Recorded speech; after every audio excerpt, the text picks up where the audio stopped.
다른 사람이요. 모르는 핏줄이 사이요? 섞이지 않은 사이였다는 거예요. 12명이.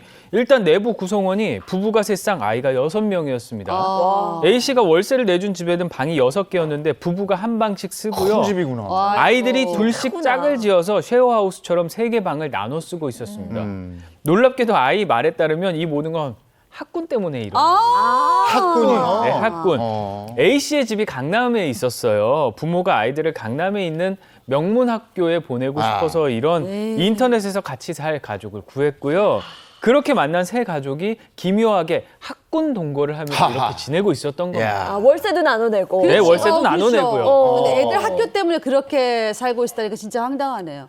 그 네. 주인 A씨는 해외에서 전혀 그걸 모르고 있었다는 거 아니에요? 그렇죠. 누구도 A씨에게 이 사실을 말하지 않았는데요. A씨가 내놓은 집의 월세가 좀 다소 높은 수준이었어요. 네. 높은 금액이었는데 B씨 부부가 A씨와 집을 계약을 하면서 제 남편이 변호사라 돈을 잘 벌어요 라고 자랑하면서 이야기를 하기에 월세 밀릴 일이 당연히 없을 줄 알았겠죠. 그렇죠. 또 나중에 모든 사실을 알게 된 A씨가 전화로 따져 물으니까 이번엔 B씨 부부가 무슨 소리냐 라면서 발뺌을 했고요. 단지 내 언니, 동생네 부부가 잠깐 들른 것뿐이라고 둘러댔다고 합니다. 네, 세입자들은 아니라고 했지만 만약에 그 아이들 말이 사실이었다면 A씨 입장에서는 이름도 얼굴도 모르는 사람이 내 집에 산다?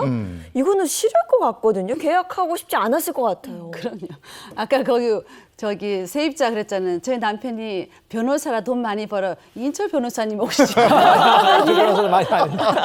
아 이거 이럴 때 월세 계약 해지해야 되는 거 아니에요? 해지 못해요? 당연히 어때요? 해지할 수가 있는데 예를 들어서 이제 그 집주인 같은 경우에 얼마나 황당하겠어요. 네, 다른 그럼요. 사람이 이제 많이 사는 게 뭐가 문제가 되냐면 이 집이 많이 또 파손이 될 수도 있고. 맞아요. 그다음에 이제 계약 기간 끝날 때 명도가 또 문제된단 말이에요. 안 나간다고 버티는 수가 있거든요. 그래서 우리 법에는 이렇게 허락을 받지 않고 임대하는 걸 전대차라고 합니다. 무단 전대차 같은 경우에는 집주인이 해지를 할 수 있는데 모든 경우에 다 해지할 수 있는 건 아니에요. 예외가 있는데 예를 들어서 방이 여러 개인데 그중에 일부만 아주 소부분만 그 전대한 경우에는 해지가 못하는 경우가 있고요. 그다음에 배신적 행위가 아닌 경우에 보통 네. 배신 행위 때문에 이제 해지하는 건데 맞아요. 예를 들어서 뭐 가족이라든지 이런 게 사는 경우에 가족들이 사는 경우 해지할 수가 없고 또 알고도 오랜 기간 방치한 경우에 또 해지가 안 돼요. 그렇기 때문에 만약에 집주인이 알 경우에는 빨리 해지를 하셔야 됩니다. 근데 그건 어떻게 되는, 수리비가 뭐 1,000만 원이 들었다고 그랬잖아요. 그건 어때요? 다시 돌려받을 수가 있는 건가? 이런 상황에서? 일단 우리 민법과 판례에 비추어 보면 주택 사용 수익에 필요한 상태를 유지하는 것은 원칙적으로는 임대인의 책임이에요.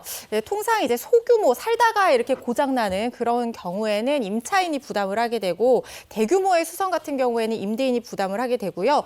근데 무단 전대차 같은 경우에는 이 무단으로 전차한 전차인이 이제 과실이나 네. 고의로 목적물을 파손한다고 하더라도 원칙적으로는 임차인이 계약 당사자 로서 이 수선 의무를 또 부담을 하게 되거든요. 근데 수선 내역 아까 들어보니까 뭐 블라인드 수선, 문고리 수선 이런 것들이 있는데 이런 것들은 원칙적으로는 지금 임차인이 부담해야 될 소규모 수선 범위로 보여요.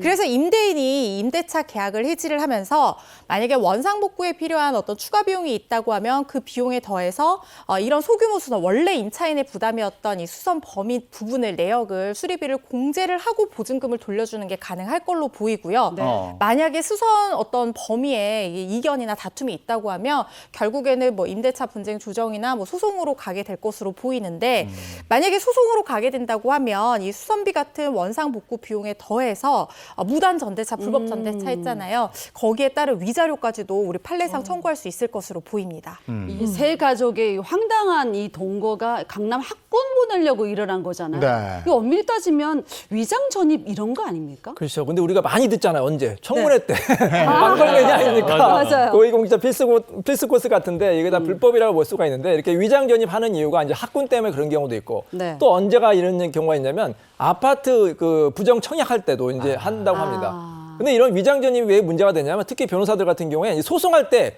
이 위장 전입 때문에 굉장히 골치 아픈 경우가 많아요.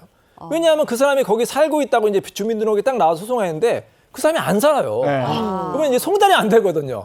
그래가지고 재판 진행이 안 되는 경우도 있습니다. 그래서 이 위장 전입 같은 경우에 절대로 해서는 안 되겠습니다. 네. 네. 근데 저는 궁금한 게 원하는 학교에 배정을 받으려면 전입 신고를 해야 되는 거잖아요. 이분들은 살고 그렇죠. 있었으니까 어. 전입신고를 했겠지, 거기다.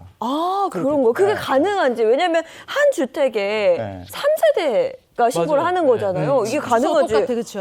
궁금한데요. 충분히 가질 수 네. 있는 의문인데 네. 일단 민법상 주소지 같이 하게 되면 다들 아시는 것처럼 다 동일 세대가 되잖아요. 네. 근데 그렇죠. 일정한 요건을 만족시키면 예외적인 경우에 분리해서 등록을 할 수가 있는데 이걸 세대 분리라고 합니다.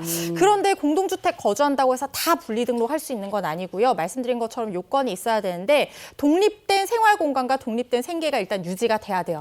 그러니까 완전히 세대가 다르게 생계를 유지하고 있는데 반드시 독립된 생활 공간이 있어야 됩니다. 한 주택이라고 하더라도 뭐 현관문이 다르고 욕실이 다르고 부엌이 다르다든가 이런 식으로 완전히 독립된 세대가 거주할 수 있는 물리적인 공간 그렇죠. 자체도 마련이 돼야 되는 거고요. 만약에 이 실사 조사를 해서 이런 요건을 만족했다라는 판단이 되면 이 분리 등록을 할 수가 있게 되는데 그렇게 되면 같은 주택에 전입 신고를 하더라도 각각의 세대주로서 관련 서류에 조회가 될 수가 있게 되는 거거든요. 그런데 인정되는 게 이 말씀드린 것처럼 예외적이기 때문에 요건이 갖추는 게 쉽지가 않고요. 네. 특히 혈연 관계가 있는 경우에는 이 요건을 인정받는 게 굉장히 어렵다는 점도 유념하시기 바랍니다.